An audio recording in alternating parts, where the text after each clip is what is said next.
Welcome back to another biology video presented to you by COGO.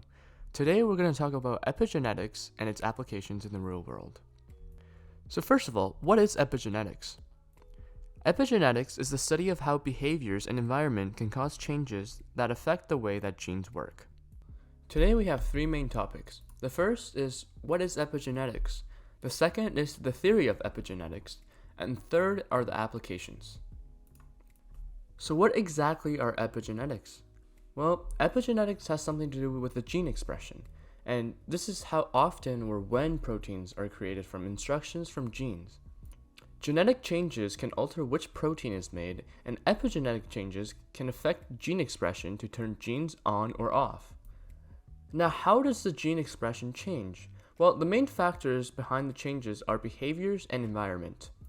Epigenetic changes affect gene expression in three main ways. Firstly, DNA methylation. Second, histone modification. And third, non-coding RNA. So let's talk about the first way, DNA methylation. DNA methylation is basically just adding a chemical group, the methyl group, to DNA. This group is added to block proteins to read genes for protein synthesis. Methylation process can be reversed by demethylation, and while the methylation process turns genes off, the demethylation process turns genes on. Secondly, histone modification. As some of you may know, that DNA wraps around proteins called histones, and they look like little balls. And gene-reading proteins cannot access DNA easily when histones are packed together tightly.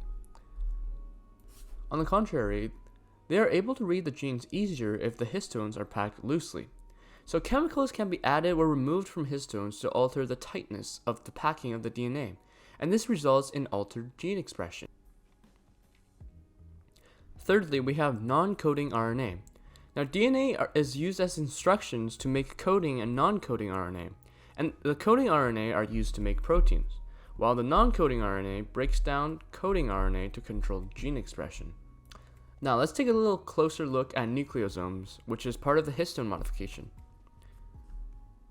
Now, nucleosomes are the common state that DNA stays in within the cell, and in this state, DNA is wrapped around a protein called histone, which can have tails added onto it. These tails affect how tight or loosely bound DNA is. As shown in the diagram, a nucleosome is DNA wrapped around the 8 histone core, with the H1 histone acting as a tail and dictating how tightly or loosely that DNA is bound to the histone core. Another diagram is presented to visually show DNA modification through methylation. During this process, if the DNA is loose, it is easier for RNA polymerase to transcribe the DNA and vice versa. Finally, a visual representation of non-coding RNA is shown. Non-coding RNA, NCR for short, affects gene expression through modification of the regulatory region of the DNA. Many of the NCRs affect the post-transcriptional level, which affects messenger RNA's ability to translate into protein. Now, what affects gene expression? Now, the concept of epigenetics is in the fact that the environment affects our DNA. Epigenetics change with age and is part of a normal development and responds to behaviors and environment. There are three main sections to epigenetics: development, age, and reversibility.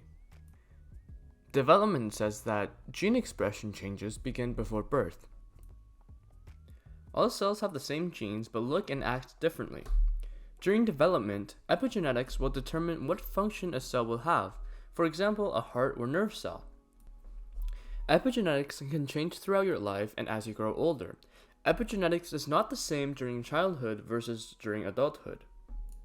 Now, it is important to note that not all epigenetic changes are permanent, and most epigenetic changes can be added or removed as a response to your behavior or environment.